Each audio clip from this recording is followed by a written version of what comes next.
Hi, today we're diving into the controversial third installment of the Jurassic Park franchise. Jurassic Park 3 hit theaters in 2001 and it became the first film in the series not directed by Steven Spielberg. Now, before you click away, hear me out. This movie deserves way more credit than it gets. I'm about to tell you why.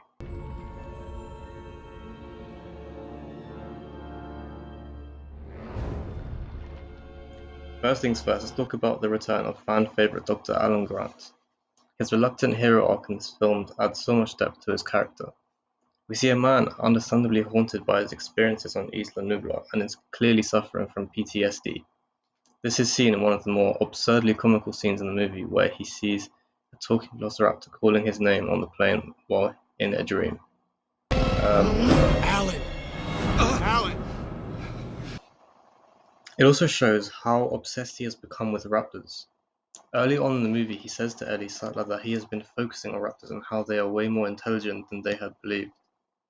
The studying of raptors and their intelligence goes on to be widely explored throughout the movie and also later on in multiple movies in the franchise. And one more thing about his character is that we see how much he has changed and how his perspective has changed from the first film by his interactions mainly with Eric Kirby and how different they were to the interactions with the kids in the first movie. Now let's address the dinosaur in the room, the Spinosaurus. And don't worry, we'll get onto that T-Rex fight scene shortly.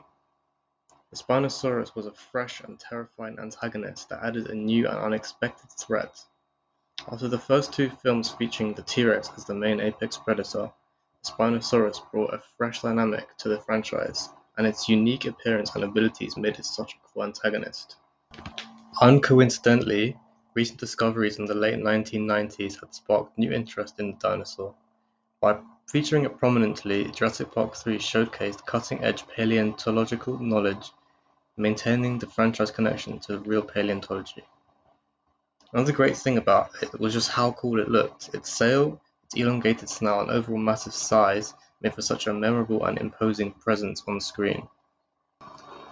The versatility of the Spinosaurus on both land and water added new dimensions to chase scenes and encounters, allowing for a wider variety of tense situations. Spinosaurus provided several iconic moments due to this versatility, such as its emerging from the water, smashing through the observatory fence, and the aeroplane attack sequence. These scenes have become some of the most iconic and memorable moments in the franchise.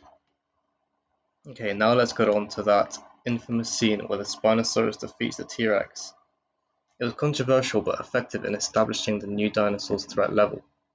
It immediately told the audience that it was a different kind of danger to the ones they had seen before and really helped build up the Spinosaurus.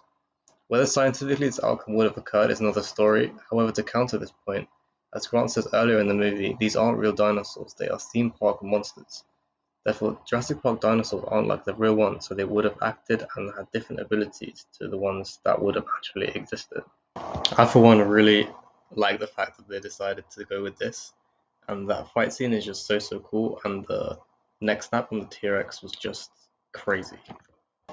What the introduction of a new apex predator added to the scope of Jurassic Park universe was that it suggested that InGen had created more dangerous dinosaurs than previously known, adding to the intrigue of the overall storyline and potential storylines. As we learned from Billy, the Spinosaurus was not actually on InGen's list, which leads us to think what else could they have created in secret.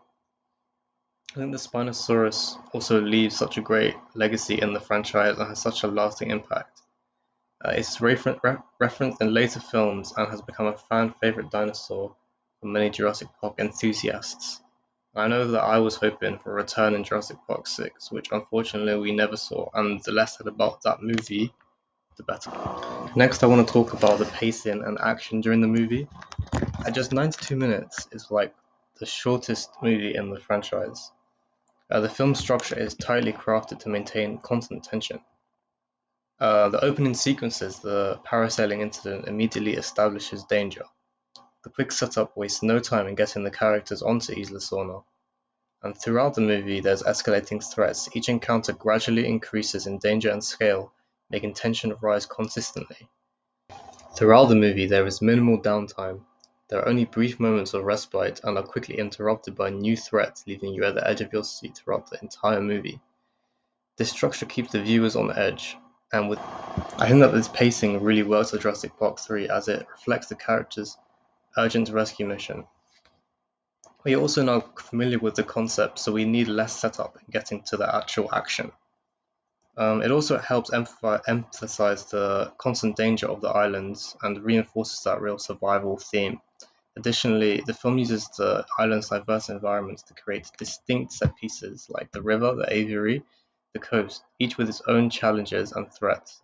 This variety within the confined setting keeps the action fresh while maintaining an overall sense of danger.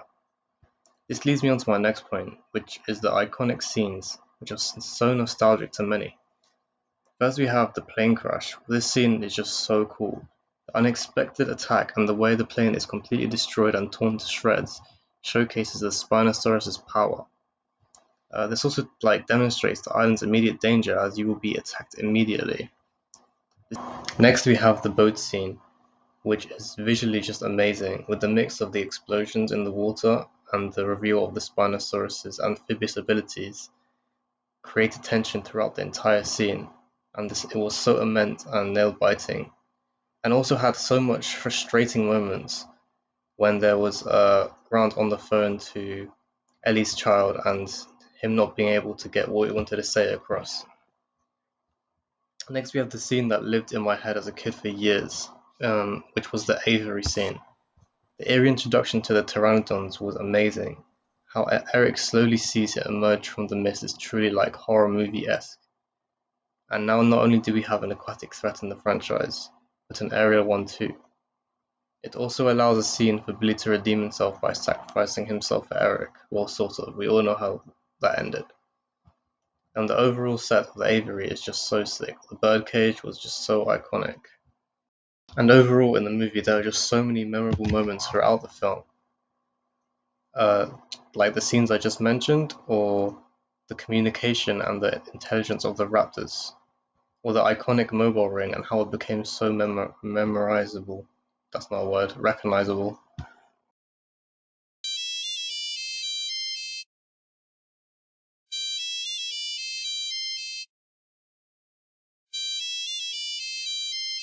And finally, I just want to talk about how cool the design was for this movie.